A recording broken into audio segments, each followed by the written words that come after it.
أشهد أن محمد رسول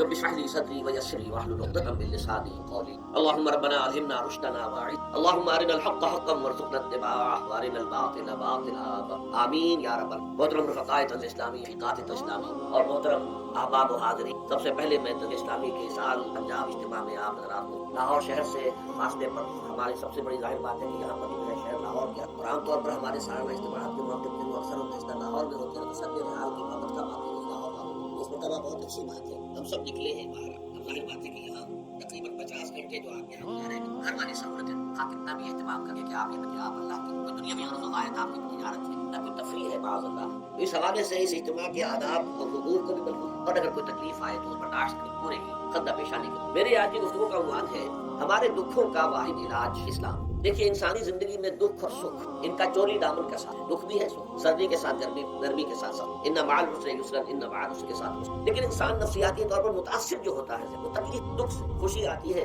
تو وہ ایسے گزر جاتی ہے، اس کا وقت کا بھی پتہ نہیں چلتا گزر، بڑی تیزی کے ساتھ وقت گزر۔ لیکن غم کا معاملہ ہو جائے تو ایک ایک لحظہ جو ہے وہ بڑا کٹھن ہو جائے، بڑی مشکل سے۔ تو انسان کے احساسات پر زیادہ جو اثر آتا ہے وہ دکھ کا۔ بعض فلسفے دنیا میں ایسے ہیں کہ جنہوں نے اس دکھ، خاص طور پر جو حساس انسان اس کو محسوس کرتا ہے، اس کے اعتبار سے یہ کہا ہے کہ دنیا کی زندگی میرا دکھ ہے۔ آپ کو معلوم ہے کہ تعداد انسانوں کی بہت بڑی تعداد ہے جو بدھ مت کی پیروکار ہے، اور بدھ مت کا کلمہ طیبہ یہ ہے، یعنی یہ ان کا اصل اصول ہے، جیسے ہمارے دین کا اصل اصول ہے لا الہ الا اللہ محمد کلمہ طیبہ۔ ان کا جو کلمہ طیبہ ہے وہ یہ سروم دکھم، سب دکھ ہی ہے، سب مصیبت ہی۔ انسانی زندگی جو ہے وہ تو صرف دکھوں سے اور تکلیف۔ اسی کو غالب نے بھی کہا ہے، آپ نے یہ شعر بھی غالب کا میں نے سنا ہوگا کہ قید حیات و بند غم میں دونوں ایک ہے۔ یہ قید حیات ہے، ابھی آپ حدیث سن رہے تھے جو یاسین المومن، مومن کے لیے یہ دنیا کی زندگی جو ہے جیل خانہ ہے، یہ قید ہے، قید حیات۔ جیسے جیل میں آدمی اپنی مرضی سے نہیں جاتا، بھیجا جاتا، اپنی مرضی سے نہیں نکلتا بلکہ نکالا جاتا، اسی طرح لائی حیات آئے قضا لے چلی چلے، اپنی خوشی سے آئے نہ اپنی۔ تو دنیا کی زندگی جو ہے وہ باقی ایک اعتبار سے قید حیات اور بند غم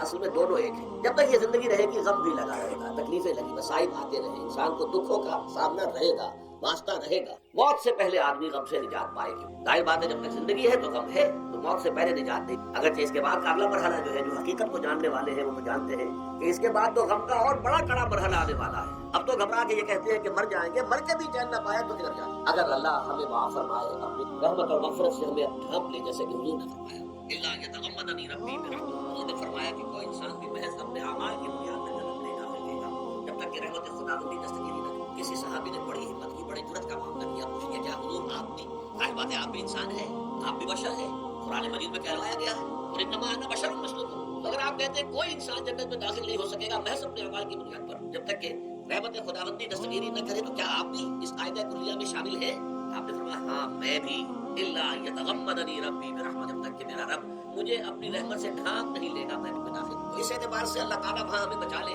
لیکن جو وہاں نہیں بچایا گیا، اب ظاہر بات ہے کہ اس کے لیے جو مصیبت ہے وہ تو پھر دائمی ہے، ابدی ہے، دکھ ہے۔ میں اس کی طرف جانا نہیں چاہتا اس وقت۔ اصل میں میرا موضوع جو ہے وہ اس دنیا میں دکھوں کا علاج۔ اب اس اعتبار سے غور کیجیے، دکھ دو قسم قرآن مجید پر جتنا میں نے غور کیا، دکھ ایک تو وہ ہے کہ جو ناگہانی طور پر آ جاتا، اس میں ہماری کسی غلطی کو دخل نہیں، وہ کوئی آفت سماوی ہے، کوئی زلزلہ آ گیا ہے، ابھی آپ کو معلوم ہے فوج قصبہ تھا گجرات اسٹیٹ کا انڈیا کا پورا ختم ہو گیا، اس میں سب جب کوئی آفت سماوی آتی ہے تو وہ ظاہر بات ہے کہ پھر سب کے سب لوگ اس کی لپیٹ میں آتے ہیں۔ زلزلہ آ گیا، کوئی اور طوفان آ جائے، جیسا کہ کئی مرتبہ آپ نے اخبارات میں پڑھا ہوگا، اس سال امریکہ میں بہت طوفان آئے، مشرقی ساحل پر بار بار طوفان آئے، وہاں بھی لوگ مرتے ہیں، وہاں بھی چھتیں اڑ جاتی ہیں، وہاں بھی تباہی جو ہے آتی ہے۔ اس حوالے سے ایک تو ہے وہ ناگہانی آفات، آفت عرضی ہو یا آفت سماوی ہو، زلزلہ ہو یا آفت عرضی ہو، طوفان آ گیا، کوئی سائیکلون آ گیا یا آفت سماوی ہے، یا کوئی آسمان سے بڑا سا پتھر آ جائے۔ آپ کبھی اخبارات میں پڑھتے ہوں گے کہ ایک بڑی چٹان پاس سے گزر گئی، بہت بڑی خلائی چٹان جو ہے زمین کے قریب سے ہو کر گزر گئی، زمین بچ گئی، ورنہ اگر وہ زمین سے ٹکرا جاتی تو معلوم کتنا بڑا یہاں پر تباہی کا بڑے جو ہے شہاب گرتے رہے زمین کے اوپر، بڑی تباہیاں آتی رہی۔ تو ایک تو یہ ہے، اور ان میں بھی تقسیم ہے، یہ ناگہانی تکلیف، ناگہانی یا کوئی آفت سماوی یا آفت عرضی، اس کی بھی پھر دو قسمیں ہو گئی۔ ایک وہ کہ جو افراد کو متاثر، انفرادی سطح، آدمی سڑک پر جا رہا تھا، پیچھے سے اگر کسی گاڑی نے ٹکر ماری، گر گیا، ٹانگ ٹوٹ گئی، اب ظاہر بات ہے کہ اس میں اس کا کوئی قصور نہیں، یہ اللہ تعالیٰ کی طرف سے بات آ گئی ہے۔ یا یہ کہ کوئی اگر اجتماعی سطح پر آیا، جیسا کہ زلزلہ ہے، یا جیسا کہ کوئی سائیکلون ہے، کوئی بڑا طوفان ہے، بہت بڑے فلڈز، اس وقت بھی موزمبیق میں بہت بڑا فلڈ آیا ہوا ہے، ساؤتھ افریقہ میں، اور افریقہ میں پچھلے سال بھی بہت بڑا فلڈ آیا، بڑی تباہی ہے۔ تو یہ آفت سماوی یہ ظاہر بات ہے کہ اجتماعی سطح پر آتی ہے، بڑی بڑی مقدار میں تعداد میں لوگ متاثر، لاکھوں لوگ بے گھر ہو جاتے ہیں، ہزاروں آدمی مارے جاتے ہیں۔ پہلی شکل جو ہے دکھ کی، جیسا کہ میں نے عرض کیا، وہ ناگہانی دکھ، کوئی آفت عرضی، کوئی آفت سماوی، خواہ وہ انفرادی ہو خواہ اجتماعی۔ اس کے ضمن میں کیا علاج ہے؟ ظاہر بات ہے کہ اس کا علاج یہ تو نہیں ہو سکتا کہ آپ اس کو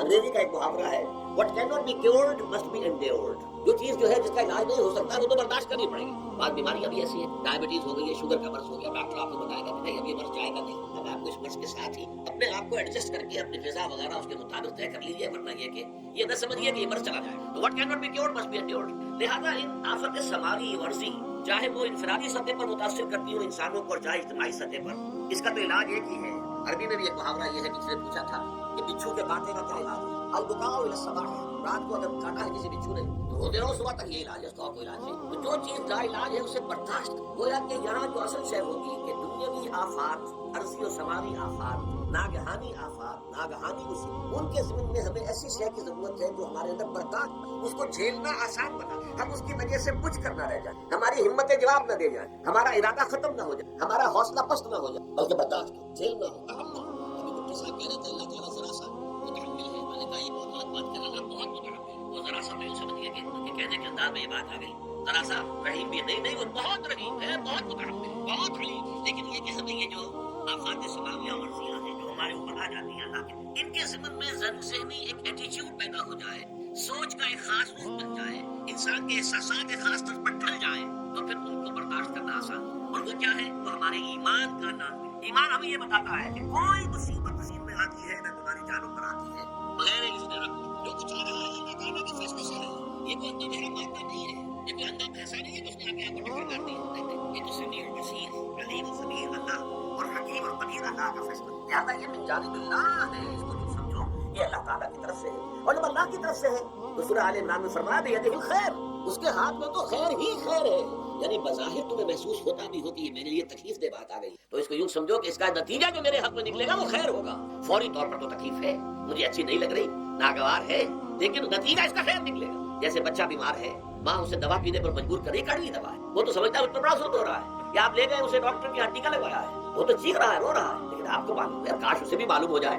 کہ میرے خیر کے لیے، میرے بھلے کے لیے، اگر اسے یہ معلوم اور محسوس ہو جائے تو اس تکلیف اس کے اندر بہت کمی آ جائے گی، وہ سہار لے گا، اس کو وہ برداشت کرے۔ اس حوالے سے اس کا جو ہمارے دین میں اس کا نام ہے، اس ذہنی کیفیت کا، ان احساسات کا، اسے ہم کہتے ہیں تسلیم و رضا۔ جو کچھ آ رہا ہے اللہ کی طرف سے آ رہا ہے، لہذا سر تسلیم خواہ، اے اللہ ہم قبول کر، رضا، ہر حال میں تیری رضا پر راضی، جو تیرا فیصلہ ہے ہمیں بصر و چشم، تسلیم و رضا، ہم بھی تسلیم کی خو ڈالیں گے۔ بے نیازی تیری عادت، اللہ تو بے نیاز ہے، لیکن اللہ تو ہمارے لیے جو بھی تکلیف کر تو نے فیصلہ کیا، ہم تسلیم کی خو ڈالیں گے، عادت پیدا کر لیں گے اپنے کہ ہر چساتی ماریخ عین الطافس، کہ میرا ساتھی میرے پیالے میں جو کوئی ڈالتی ہے اس کا لطف و کرم لے۔ یہ مقام رضا ہے، یہ ایمان کا ایک ایسا تقاضا ہے کہ جس کو ہم کہیں گے ایمان کی حلاوت، ایمان کی مٹھاس۔ اگر آپ کا منہ کڑوا ہو جائے تو آپ چینی کھاتے ہیں تاکہ منہ کا ذائقہ ٹھیک ہو جائے۔ اگر تکالیف کی وجہ سے، دکھ کی وجہ سے آپ کے احساسات کے اندر کوئی خرابی پیدا ہو رہی ہے، یہ جو مقام رضا ہے، یہ اس کے لیے قند ہے، یہ اس کے لیے چینی ہے، یہ اس کے لیے شہد ہے، یہ اس کی تلخی کو ذائقہ دینے والی چیز کہ اللہ تیری رضا پر راضی، راضی برضا رب۔ اب اس کے ضمن میں سمجھیے، یہ تو اصولی بات میں نے آپ کو بتائی، اس کی تین کیفیات ہو سکتی ہے کیوں اللہ کی طرف سے یہ چیزیں آتی ہیں۔ سب سے پہلی شے ہے، اب وہ جو آیات میں نے سنائی تھی وہ سن لیجیے پہلے تک۔ سورہ تغابن میں فرمایا ما صاب من مصیبت الا باذن اللہ، دیکھو کوئی مصیبت تم پر نہیں آ سکتی، نہیں آتی مگر اللہ کی۔ ومن یؤمن باللہ، اور جو شخص اللہ پر ایمان رکھتا ہو یہدی قلبہ، اللہ اس کے دل کو ہدایت دے، اس کے دل کو سکون عطا کر، وہ راضی برضائے رب، اس پہ شکوہ نہیں رہتا، اس پہ شکایت نہیں، اس پہ تلخی نہیں ہوتی، کیوں ہو گیا، کیسے ہو گیا، کیوں ہو گیا، نہیں ہونا چاہیے۔ یہ سارا جو پیچ آدمی کھاتا رہتا ہے اندر ہی اندر، وہ جو پیچ کھا رہا ہے اس سے سے نجات نہیں۔ مرو کشیر سے پیچا کہ ہفتبود مرا، کہ اردہا کے مقام رضا کشود مرا۔ یہ پیچ کھانا جو ہے، پیچا کے ہفتبود، اس سے اللہ تعالیٰ نے مجھے نجات دے دی ہے مقام رضا کے ذریعے سے۔ کتنے بڑے بڑے حکم میرے حل ہو گئے اس مقام رضا سے، کہ اردہا کے مقام رضا کشود مرا۔ میرے تو بہت سے اپنے اس حوالے سے ایک موٹی بات تو یہ ہو گئی، لیکن اب اس کو دینے سے میں تفصیل پہلی بات یہ ہے کہ یہ اللہ کی طرف سے آزمائش، میرا بندہ اس پر صبر کرتا ہے یا نہیں، یا میرے خلاف بکواس کرنے پر آمادہ ہو۔ اللہ تو ایسا ہے، اللہ نے تو کبھی کرم کیا ہی نہیں، اللہ تو ظالم معاذ اللہ، ایسا تو نہیں۔ میرا بندہ جو ہے اکیلتا ہے میری وجہ سے، یہ سمجھ کے کہ اللہ کی طرف سے آئی. یہ صبر جو ہے یہ بہت بڑی کامیابی ہے اگر انسان کو. اور اس صبر کے نتیجے میں دو اور باتیں، یہ مضامین علیحدہ دروس کے اندر آتے رہے لیکن آج ایک نئے عنوان کے تحت جمع ہو کر. پہلی بات یہ ہوتی ہے کہ امتحان کا نتیجہ کیا نکلتا ہے کہ آپ نے ایک امتحان پاس کیا تو آپ کے اگلے درجے میں ترقی. 5ویں کا امتحان پاس کر لیا نا میں جائیں گے، اب 6ٹھی کا امتحان پاس کریں گے تو 7ویں کا پاس کریں گے تو 8ویں. درجہ بدرجہ انسان کی دینی ایمانی اور روحانی ترقی کا ذریعہ یہ آزمائش. جتنا اس میں صبر ہوگا، جتنا اس میں تسلیم و رضا جو ہے آپ حاصل کرتے جائیں گے تو آپ کے درجے بلند رہ جائیں گے. آپ کا امتحان کڑے سے کڑا آئے گا، بڑے سے بڑا آئے گا، مشکل سے مشکل تر آئے گا. ایک وقت میں ایم اے کا امتحان بھی آپ کو دیں، ایک وقت ہو سکتا ہے پی ایچ ڈی کے لیے تھیسس آپ لکھیں، پھر اس کے اوپر جو ہے ٹیم بیٹھی ہوئی اور آپ سے وہ بحث کرے، جرا کرے آپ سے، وہ بھی کرنا ہوگا. لیکن یہ کہ اگر پرائمری ہی میں فیل ہو گئے تو اس کا سوال ہی پیدا نہیں ہوتا کہ کبھی آپ ایم اے کا یا پی ایچ ڈی کا تھیسس. اور اسی کو دوسرے انداز میں کہا گیا ہے قرآن مجید میں وَلِيُبْلِيَ الْمُؤْمِنِينَ مِنْهُ بَلَاءً حَسَنًا. اصل میں ابلا کہتے ہیں، بلا یبلو جو ہے عربی زبان میں آتا ہے آزمانا. خلق الموت والحیات لِيَبْلُوَكُمْ أَيُّكُمْ أَحْسَنُ. یہی معنی ابتلا کے میں، ابتلا یبتلی آزمان. ابلا یبلی جو آتا ہے باب افعال سے، اس میں آتا ہے کسی کو کسی تکلیف میں ڈال کر اس کو نکھارنا، کہ اس کا جوہر نکھر جائے، اس کے اندر جو خیر ہے وہ اور چمک جائے، لوگوں کو بھی معلوم ہو جائے کہ یہ شخص اس مقام کا ہے، اس کے اندر یہ صلاحیت، اس میں یہ قوت موجود. تو یہ گویا کہ اہل ایمان کی صلاحیتوں کو نکھارنے کے لیے اور ان کے درجات کی ترقی کے لیے بھی اللہ تعالیٰ دنیا کے اندر یہ مصیبتیں اور امتحانات جو ہیں آزمائش کے حوالے سے افراد پر اجتماعی پر. اور ایک اس کا اور بھی اہل ایمان پر اس طرح کی ابتلا و آزمائش کی ایک نوعیت اور بھی، اور وہ یہ ہے کہ جو بھی آپ سے غیر ارادی طور پر یا یہ کہ آپ نے کوئی گناہ ارادی طور پر بھی کر لیا، اللہ تعالیٰ اس کی سزا اسی دنیا میں دے کر آخرت کی سزا سے محفوظ کر دے. گویا کہ اس سے بڑا خیر کیا ہوگا؟ یہاں کی سزا کیا ہے؟ جھیل لی آپ نے، بخار آ گیا، ٹانگ ٹوٹ گئی، چلیے 3 مہینے آپ بستر پر پڑے رہنا اور کیا ہوا. لیکن یہ کہ آخرت کی سزا ملتی ہے بہت، لہذا کفارہ بناتا ہے اللہ تعالیٰ. جو بھی گناہ ہو گئے، غلطیاں ہو گئے، ان کا کفارہ اللہ تعالیٰ بندہ مومن کے لیے حضور کے. اس کا مطلب مجھے یاد نہیں کہ مومن کا معاملہ عجیب ہے، اسے کوئی تکلیف پہنچتی ہے صبر کرتا ہے، اس کے گناہوں کا کفارہ بن جائے، اور اگر کوئی خوبی ملتی ہے تو اللہ تعالیٰ کا شکر ادا کرتا ہے، اس کے درجات بلند ہو جائے. تو یہ معاملہ جو ہے اللہ تعالیٰ کی طرف سے بندہ مومن کے حق میں خیر کہ در حقیقت اس کے ان گناہوں کی پاداش کہ جو اس نے یہاں کر لیا ہے یہی دنیا میں دے کر دھو دیا جائے، پاک کر دیا جائے. جیسے آپ کو معلوم ہے دھوبی جو ہے کپڑے کو بھٹی میں چڑھاتا ہے، گرم پانی میں ڈالتا ہے تاکہ اس کا میل نکلے، اس کے آگے پٹکتا بھی ہے ذرا اس کو تاکہ وہ میل اچھی طرح چھٹ جائے اس سے. اسی طرح اگر دنیا میں ہمارے میل چھٹ جائے، دنیا میں اگر ہمارے گناہ کھل جائے تو یہ بڑے نفع کا سودا ہے،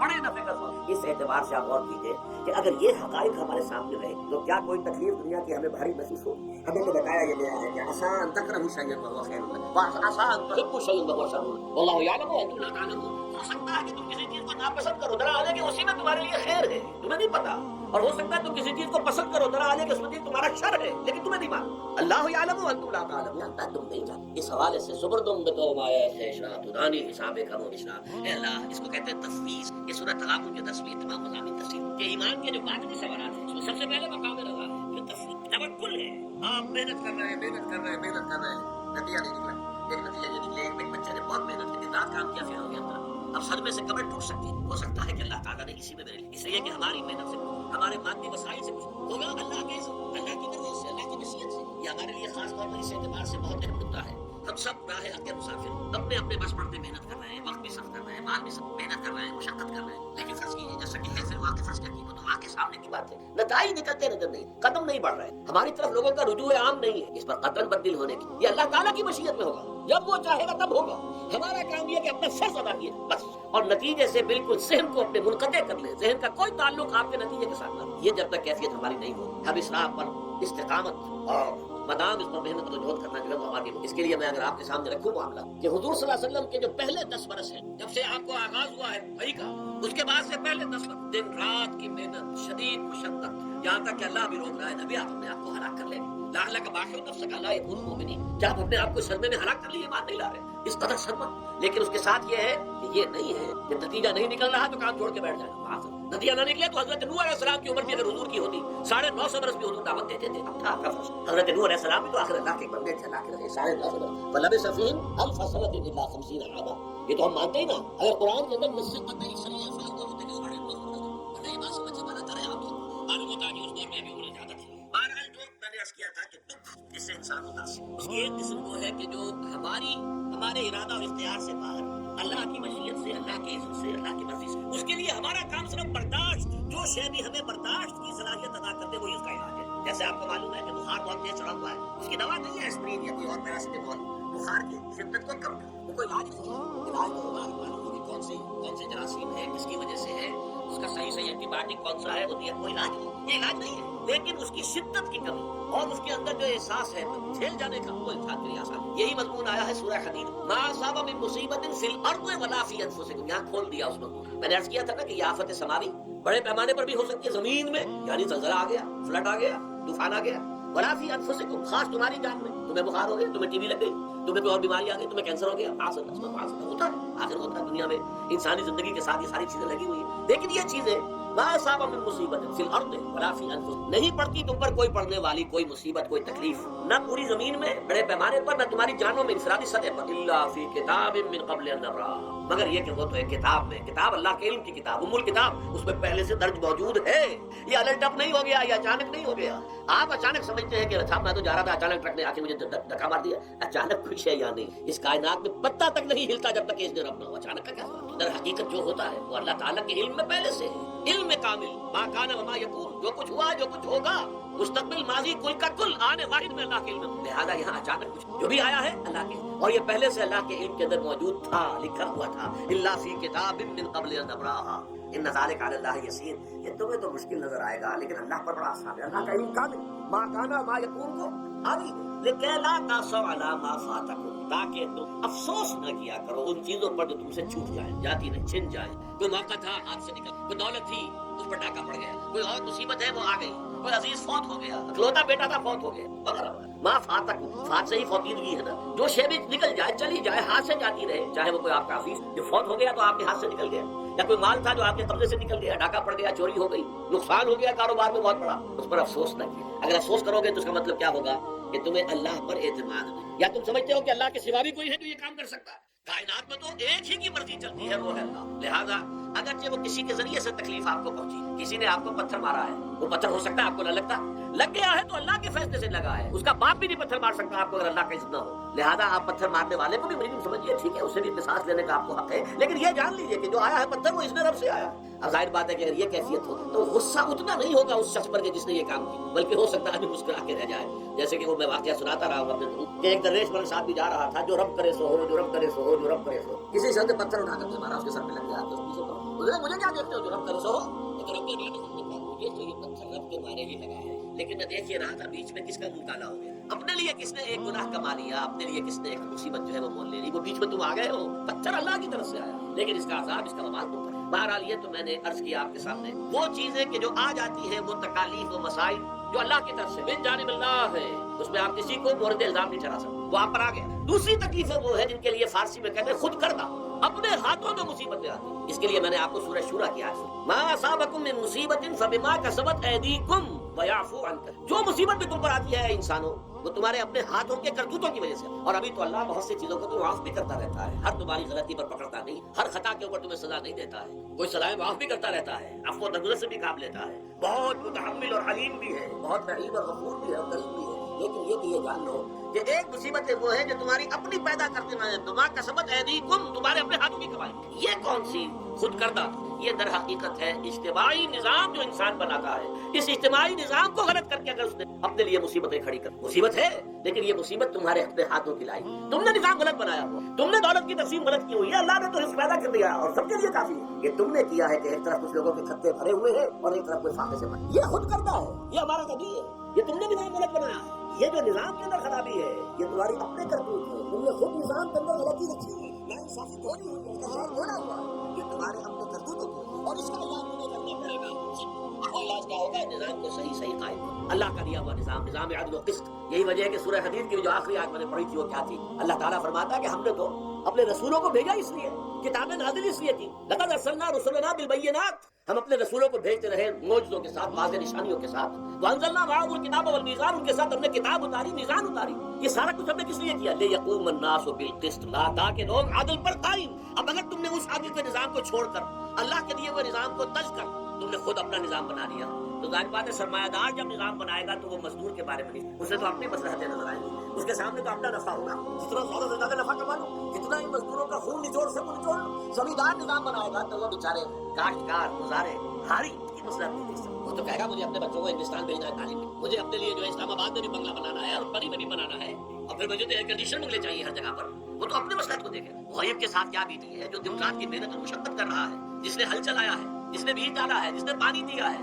جس نے فصل کی دیکھ بھال کی ہے، جس نے پھر فصل کاٹی ہے، اس کے لیے تو بمشکل 2 وقت کا گزارا، وہ بھی بمشکل، اور اس کے علاوہ نہ اس کے بچے کے لیے علاج معالجے کی کوشش، نہ اس کی اولاد کے لیے تعلیم کی کوئی کا بندوبست، لیکن یہ کہ اسی کی محنت کے نتیجے میں عیش اڑا رہا ہے وہ زمیندار اور جاگیردار، ان کے محل ہیں، ایئر کنڈیشن ہے، ان کے بچے انگلستان اور امریکہ میں تعلیم حاصل کر، اب آگے بڑھ کر انہوں نے کارخانے دار بھی وہ بن گئے، وہی لوگ ہیں کہ جب اعلیٰ تعلیم حاصل وہ کرتے تھے وہی بیوروکریٹس بنتے ہیں، انہیں میں بڑے بڑے افسر آئیں گے، عام آدمی جو ہے وہ تو شاذ نکل آتے ہیں، کچھ لوگ بہت ذہین بچے بھی ہوتے ہیں، غربا کے بچے بھی ہوتے ہیں، کبھی کبھی نکل آتے ہیں، لیکن وہ تو کوئی 1-2 دانے ہوں گے ایسے جو بہت ہی انتہائی طور پر غیر معمولی طور پر ذہین ہو، عام بچہ کیا کرے گا، کیسے جائے گا، لہٰذا وہ پیچھے رہ جائے گا، وہ جونیئر کلرک ہوگا یا بہت تیر مارے گا سینئر کلرک ہو جائے گا، اپر گریڈ کلرک ہو جائے گا، لوور گریڈ کلرک سے بڑھ کر اللہ اللہ خیصلہ، یہ کمشنر کون ہوں گے، ڈپٹی کمشنر کون ہوں گے، ظاہر بات ہے اسی سیکریٹری کون ہوں گے، 22 گریڈ والے کون ہوں گے، 21 گریڈ والے کون ہوں گے، اکثریت پوری لوگوں میں۔ اس حوالے سے یہ جو غلطی، یہ جو دکھ ہے، یہ دکھ تمہارا اپنا پیدا کر اور خود کردہ رہا علاج نہیں، اس کا علاج اور کچھ نہیں ہے جب تک کہ تم خود اپنے طرز عمل کو نہیں بدلو۔ اب یہ جو دکھ ہے میں اس میں سے چند کو آپ کے سامنے گنوانا چاہتا ہوں۔ دیکھیے سب سے پہلا دکھ جو دنیا میں انسان نے خود پیدا کیا سماجی سطح پر، یہ پیدائشی طور پر نیچ ہے، اور یہ پیدائشی طور پر یہ مسلی ہے، اور یہ سید ہے۔ ہمارے ہاں تو پھر بھی اللہ کا فضل ہے کہ اتنا زیادہ فرق و تفاوت نہیں، ہندوؤں میں یہ شودر ہے اور یہ برہمن ہے، علم حاصل کرنا برہمن کا حق ہے، شودر کا حق ہی نہیں ہے، اور شودر کے کان میں اگر اشلوک بھی پڑ جائے کہیں بغیر ارادے کے، کہیں جا رہا تھا اور کہیں گیتا کے اشلوک ہو رہے تھے اس نے سن لیے، تو اس کی سزا کیا ہے، سیسا جو ہے اس کو پگھلا کر اور وہ اس کے کان میں ڈال دیا جائے تاکہ سماج ہی یہ کس نے کیا بھائی، یہ خود انسان نے، یہ ظلم انسان اپنے اوپر ڈھا رہا ہے، یہ اونچ نیچ اس نے خود بنائی، ہمارے ہاں بھی ہے، اتنی نہیں ہے مسلی کا کیا مقام ہے آپ کے، سید کچھ بھی ہو، بدماش ہو، زانی ہو، سید ہے، اسے تو جھک کر اس کے گوڑے کو ہاتھ لگائیں گے، لیکن یہ کہ دوسرا شخص جو ہے مسلی کتنا ہی نیک ہو، بھلا ہو، پارسا ہو، وہ برابر جو ہے چارپائی پر بھی بیٹھنے کا، یہ ساری اونچ نیچ ہم نے پیدا، اللہ نے نہیں، اللہ نے تمام انسانوں کو مساوی بنایا، اللہ کے رسول یہ فرما کر گئے، لا فضل لعربی علی عجمی ولا لعجمی علی عربی ولا لاحمر علی اسود ولا لاسود علی احمر الا بالتقوى كلكم من آدم وآدم من تراب۔ دیکھو کسی عرب کو کسی اجمی پر فضیلت نہیں، کسی اجمی کو کسی عرب پر کوئی فضیلت نہیں ہے، کسی گورے کو کسی کالے پر فضیلت نہیں ہے، کسی کالے کو کسی گورے پر فضیلت نہیں ہے، الا بالتقوى۔ یہ اگر فضیلت ہے تقویٰ، کون خدا ترس ہے، کس کے اخلاق زیادہ بلند ہے، کون نیک اور پارسا زیادہ ہے، کون لوگوں کی خدمت زیادہ کرتا، اس کے اعتبار سے نہ ہوگا۔ پیدائشی طور پر تمام انسان بالکل مساوی۔ پھر ہمارے معاشرے میں جو ظلم ہوتا ہے، 2 طبقات ہیں جو حضرات سورہ نساء پڑھتے ہیں، اس میں سب سے پہلے 2 طبقات جو کہ گرے ہوئے دوسرے معاشرے میں آج بھی گرے ہوئے، ایک یتیم اور ایک عورت، ان دونوں کے لیے ابتدائی سے سورہ نساء کے اندر جو ہے احکام آئے تو ان کے بارے میں، یتیموں کو ان کا مال ہڑپ کر ان کو دھکے دے، ارأیت الذی یکذب بالدین فذلک الذی یدعو الیتیم ولا یحض علی طعام المسکین۔ تم نے کبھی غور کیا اس شخص پر جو کہ جزائے خدا کا منکر ہے، وہی ہے کہ جو یتیم کو دھکے دیتا ہے، یتیموں پر ظلم ہوتا ہے، وہ آپ کے معاشرے میں پٹتے ہیں، ان کا کوئی والی وارث نہیں، ان کی طرف سے کوئی پوچھنے والا نہیں، وہ بولنے والا نہیں، اور پھر یہ کہ اگر اس کا باپ کو مال چھوڑ گیا ہے تو وہ چچا کھا جائیں گے، کوئی اور ولی کھا جائیں گے، کھڑا کر دیں۔ اس میں قرآن مجید کہتا ہے کہ ان الذین یاکلون اموال الیتامی ظلما انما یاکلون فی بطونہم نارا، یقیناً وہ لوگ جو یتیموں کا مال ناحق ہڑپ کرتے ہیں وہ اپنے پیٹوں میں آگ کے انگارے کر رہے ہیں، وسیصلون سعیرا، اور یہاں تو دنیا میں جو آگ کے انگارے ہیں وہ محسوس نہیں ہو رہے، آخرت میں ایک طرف وہ آگ کے انگارے ظاہر ہو جائیں گے جو اندر سے جلائیں گے، اور ایک طرف جہنم کی آگ باہر سے جلائیں گے، یہ 2 طرفہ جلن جو ہے ان کو برداشت کرنا، ظاہر بات ہے یہ ہمارا عمل کیا ہوا، یہ اللہ کی طرف، یہ ہم نے نکاح بلند بنا، ہم نے اخبار اپنے پورے کر لیے، اور دوسرا طبقہ خواتین کا، عورتوں کا سب سے بڑا ظلم اس معاشرے میں جو بچپن ہی سے احساسات کے اوپر ایک بوجھ بن جاتا ہے بچیوں کے، کہ بیٹے کو افضل سمجھتے ہیں، بیٹی کو جو ہے گھٹیا سمجھتے، اس قدر ناانصافی، اس قدر ناانصافی، اسی ماں کے نطفے سے بیٹا بھی ہے، اسی ماں کے رحم میں بیٹے نے بھی پرورش پائی ہے، بیٹی نے بھی، بعضکم من بعض، قرآن کہتا ہے تم سب ایک دوسرے میں سے ہو، کوئی فصل نہیں، کوئی گھٹ، اللہ تعالیٰ نے، اللہ کے نبی نے کسی بیٹے کی پرورش پر کوئی اجر و ثواب نہیں بنایا، ہاں 2 یا 3 بیٹیوں کو پال پوس کر تہذیب سکھا کر پھر ان کی شادی کر کے ان کے گھروں میں پہنچا دیا، جنت کی ضمانت اللہ تعالیٰ دے، اور سب سے بڑی بات یہ کہ سب سے زیادہ محبوب انسان حبیب اللہ محمد صلی اللہ علیہ وسلم، اور محمد کو اللہ نے بیٹے نہیں دیے بھی تو لے لیے، بیٹیاں تھیں 4 بیٹی، اور کتنی محبت کرتے تھے محمد صلی اللہ علیہ وسلم، خاص طور پر حضرت فاطمہ کو تو آپ سیرت میں پڑھی ہے کتنی کس قدر محبت، سب سے چھوٹی تھی 40 سے۔ بہرحال پہلی بات یہ بچپن ہی سے وہ دعویٰ پڑھنا شروع ہو جاتا ہے بچیوں کے ذہنوں میں، ہم کو گھٹیا ہے، ہمارے بھائی بڑی ہیں، ہمارے والدین جو ہے ان سے زیادہ محبت کرتے ہیں، ہم سے نہیں کرتے۔ پھر شادی میں اکثر و بیشتر لڑکیوں کی مرضی کا کوئی خیال نہیں، یہ ظلم ہے جو لڑکی کی مرضی کے بغیر، اس کے اذن کے بغیر، اس کی اجازت کے بغیر کوئی شادی نہیں، زبردستی وہ بھیڑ بکریاں نہیں ہے کہ اس کے ہاتھ چاہ آپ نے بیچ دی، معاذ اللہ ثم معاذ اللہ ثم معاذ اللہ۔ یہ ضرور ہے کنواری بیٹی ہے تو سلسلہ آپ نے پوچھا وہ خاموش رہے بس میری کافی۔ البتہ یہ کہ اگر وہ سیبہ ہے، پہلے نکاح ہو گیا تھا، بیوہ ہو گئی، یا پہلے شادی تھی کہ خلا لے لی، طلاق لے لی، طلاق ہو گئی، اس کو تو کہنا پڑے گا کہ ہاں مجھے کوئی اعتراض نہیں، اگر میری فلاں سے اس کے بغیر نکاح ہو نہیں سکتا۔ پھر ان سب کے اوپر سب سے بڑا ظلم، یہ تو اللہ تعالیٰ آپ کو توفیق دے تو دوسرا سورہ نساء کا پڑھے، کتنی تاکید کے ساتھ احکام آئے ہیں وراثت مما قل منہ او کثر، چاہے زیادہ مال کسی نے چھوڑا ہو چاہے تھوڑا سا چھوڑا ہو، لیکن وراثت کے احکام جو ہے ان کو نافذ کرنا ہوگا، نصیبا مفروضا، یہ اللہ کی طرف سے حصے ہیں جو مقرر کر دیے گئے ہیں۔ لیکن ہمارے معاشرے میں کون ہے جو بیٹیوں کو دینے کو تیار ہو اور بہنوں کو دینے کو تیار؟ مجھے تو حیرت ہوئی تھی، مالا کنڈ میں آپ کو معلوم ہوگا ایک دفعہ بڑی تحریک چلی تھی شریعت کے نفاذ کی۔ مولوی صوفی محمد صاحب بڑے نیک آدمی ہیں، بہت، اس میں کوئی شک نہیں، 80,000 کا مجمع لے کر جلوس لے کر وہ چل پڑے تھے اسلام آباد کے لیے۔ جیسے ابھی اکرم آوان صاحب نے دھمکی دی تھی کہ 3 لاکھ میرے پاس ہے، لیکن وہ 3 لاکھ میں سے ان کے ہاں جمع جو ہوئے 5 سے 6,000 آدمی جمع ہوا تھا، لیکن یہ تو 80,000 کو مالا کنڈ سے دے کر اور دریا اٹک تک تو پہنچ گیا۔ اللہ کا بندہ 80,000 کا تھا، وہاں روکا گیا۔ لیکن ان سے بھی جب میں نے جا کر بات کی کہ مولانا شریعت آپ نافذ کروانا چاہتے ہیں، لیکن کیا آپ بچیوں کو بھی وراثت کا حق دینے کو تیار ہیں؟ نہیں، یہ تو رواج کا معاملہ ہے، لا حول ولا قوت الا باللہ۔ اگر یہ رواج کا معاملہ ہے تو بات کسی نے بھی رواج کی ہے، پھر شریعت بدل چکی ہے، شریعت کا رواج نہیں رہا، ساری شریعت چھوڑ دیا۔ لیکن ان کی نیکی کی بات ہے، پہلے توجہ کبھی ان کی نہیں، لیکن میری یہ بات جو ہے انہوں نے کہی، اگلی مرتبہ جب ان سے ملنے گیا تو انہوں نے کہا کہ اب میں نے بیعت لینی شروع کی ہے لوگوں سے کہ وہ اپنی بیٹیوں کو بھی حق دیں گے وراثت، لیکن یہ کہ اس وقت تک انہوں نے کہا تھا ابھی کل 28 آدمی، وہ 80,000 سے بیعت یہ لینی آسان کام نہیں ہے۔ 80,000 کو جوش دلا کر شریعت کے نام پر لا کر ٹکرا دینا یہ آسان کام ہے، لیکن 80,000 سے یہ بیعت لینا کہ پورے شریعت پر عمل کریں گے یہ بہت مشکل۔ یہی تو وجہ ہے ہمارا قافلہ اگر سست گام ہے تو کیوں ہے؟ ہم یہ کہتے ہیں کہ پہلے میدان میں آنے سے پہلے اپنی ذات پر، اپنے گھر میں دین نافذ کرو، پھر باہر اپنی معاش اور اپنی معاشرت پر اسلامی شریعت نافذ کرو، پھر باہر آ کر اسلام کا نعرہ لگانے کا تمہیں حق پہنچتا ہے۔ اگر تمہاری اپنی ذات پر دین نافذ، چہرے پر 12 بجے ہوئے ہو، اللہ تعالیٰ کے نبی کی سنت کا کئی آثار دور دور تک نظر آ رہے ہو، روزانہ پھاوڑا چلا رہا ہو آدمی نبی کی سنت کے اوپر شیئر کر رہا ہو، اور پھر وہ کہے میں اسلام چاہتا ہوں، بھائی اللہ کے بندے پہلے ذرا یہ کمی پوری، اور اگر تیرے کاروبار میں کوئی حرام شے ہے، تیری معاش میں کوئی حرام شے ہے، تو سودی معاملہ کیا اور ختم کر اس کو، اللہ کے بندے بینک کی سروس کرنا ہے چھوڑ اس کو، اگر یہ کام کر لو، بے پردگی اختیار کی، اللہ نے تو پردہ سکھایا، اللہ کے نبی نے پردہ سکھایا، شریعت اسلامی نے پردہ رکھا ہے، مردوں اور عورتوں کا اختلاط پسند نہیں ہے، اس پر عمل کرو، پھر آنا میدان میں، پھر دوسروں کی غلطی جو ہے بتانا اس کو کہ یہ تم غلط کرو، مشرف تم یہ کر رہے ہو غلط کر رہے ہو، فلاں تم یہ کر رہے ہو غلط کر رہے ہو، نواز شریف تم یہ کر رہے ہو غلط کر رہے ہو، لیکن یہ ہے کہ اس سے پہلے اپنے، اس لیے میں نے آپ کو بتا دیا وہ واقعہ جو انہوں نے بتایا، بعد میں اور بھی آ گیا انشاءاللہ مجھے امید ہے، لیکن جب میں ملا تھا تو انہوں نے کہا تھا اب یہ صرف 28 آدمی نے بیٹھ کیا۔ بہرحال عورتوں کا ایک حق ہے جو حضور نے بیان فرمایا اور قرآن مجید نے بیان کیا، عاشروہن بالمعروف، عورت کا اکرام ہو، بیٹی کی حیثیت، بہن کی حیثیت، بیوی کی حیثیت سے بھی، اور ماں کی حیثیت سے تو سمجھو کہ جنت جو ہے وہ ماں کی طرف، الجنت تحت اقدام الامہات، فرمایا محمد رسول اللہ صلی اللہ علیہ وسلم، لہذا اکرام، عورت کا اکرام، عورت کی بیٹی کی حیثیت، بہن کی حیثیت، بیوی کی حیثیت سے بھی، اور ماں کی عاشروہن بالمعروف، اپنی بیویوں کے ساتھ رہو بڑے طریقے پر، نیک طریقے پر، اچھے طریقے۔ حضور نے یہاں تک فرمایا خیارکم لأہلیکم وانا خیرکم لأہلی۔ دیکھو مسلمانوں، اے میرے صحابیوں، تم میں سے بہتر لوگ وہ ہیں جو اپنے گھر والوں کے حق میں نرمی کرتے ہیں۔ عورت کے بارے میں یہ بھی فرمایا، ایک مرتبہ سواری تیز دوڑا رہے تھے جو بھی اونٹ کو لے کے جانے والے تھے، جبکہ ہودج میں کچھ خواتین سوار تھیں، حضور نے فرمایا دیکھو نہ یہ نگینے ہیں جو سوار ہیں، ان کو زیادہ دھکے نہ لگواؤ، تیز اونٹ چلا کر، ان کے ساتھ نرمی ہو، ان کے ساتھ نیکی کی جائے، ان کے احساسات کا خیال رکھا جائے، ان کے ساتھ زیادتی نہ ہو، مار پیٹ کا کیا سوال، معاذ اللہ ثم معاذ اللہ، ان کے ساتھ جو ہے عاشروہن بالمعروف، بھلے طریقے پر گزارا کرو۔ یہاں تک فرمایا ہو سکتا ہے کہ جیسے تمہاری بیوی جو ہے تمہاری نگاہوں سے گر جائے، اب آپ کے دل میں اتنی محبت نہیں، لیکن اللہ فرماتا ہے دیکھو ہو سکتا ہے کہ اس میں کوئی پہلو ایسا ہو، کوئی پہلو ایسا ہو بہتری کا کہ جس کی وجہ سے تلاش کر کے اس کو اپنی نگاہوں میں مرکوز کر لو، تاکہ تمہارے دل میں اس کے لیے محبت دوبارہ اثر ہے، اس پہلو کی وجہ سے جو تمہاری نگاہ سے اوجھل، وہ اچھائی اس میں ہے، سیرت کی اچھائی، صورت بہت اچھی نہیں ہے، اللہ نے سیرت اچھی نہیں، جو کچھ دیا جو اچھائی ہے جو بھلائی ہے اس کو تلاش کرو، نگاہ کو وہاں پر جماؤ تاکہ تم ان کے ساتھ اچھے۔ اس سے آگے آئیے، معاشی میدان ہے سب سے زیادہ سخت اور سب سے زیادہ کٹھن اور سب سے زیادہ ظالمانہ نظام، اس میں سب سے بڑا ظلم جو ہمارے پاکستان میں ہے وہ یہ زمینداری، غیر حاضر زمینداری، اور یہ جاگیرداری، محنت کرے کسان مزدور ہاری، عیش کرے جاگیردار زمین، یہ اس سے بڑا ظلم اور کوئی نہیں۔ اور چونکہ ہماری معیشت بنیادی طور پر زرعی معیشت ہے، ہمارا تو زیادہ تر جو طبقہ آبادی کا طبقہ ہے وہ کاشتکار ہے، لہٰذا سب سے بڑا ظلم جو ہو رہا ہے وہ در حقیقت کی زمینداری، غیر حاضر زمین اور جاگیر۔ اب اس میں سمجھ لیجیے اس بات کو اچھے سے، کتنا بڑا ظلم ہے۔ ایک شخص خود شہر میں رہ رہا ہے لاہور میں، ساری سہولتیں اسے حاصل، کتنی سہولت ہوتی ہے، ٹوٹی کھولی اور پانی آ رہا ہے، دیہات میں جا کے بیچارے کاشتکار کو وہاں ہو سکتا ہے کہیں سے دور سے پانی کھینچ کر لانا پڑتا ہو، کسی کہاں سے یہ سہولت ہے کہ ٹوٹی کا کان مروڑا اور پانی حاضر، کہاں یہ سہولت ہے کہ بجلی کا بٹن اوپر سے نیچے کیا اور بخار روشن، یہ ساری سہولتیں بھی لے رہا ہے اور وہ تنخواہ بھی لے رہا ہے کوئی، یا کوئی کاروبار بھی کر رہا ہے، اور ایک زمین اس کے پاس ہے، فلاں ضلع میں میرا رقبہ ہے، اس رقبے پر جو کاشت کر رہا ہے آ کر اس کی کمائی میں سے، اس کی فصل میں سے آدھا بٹا کر لے،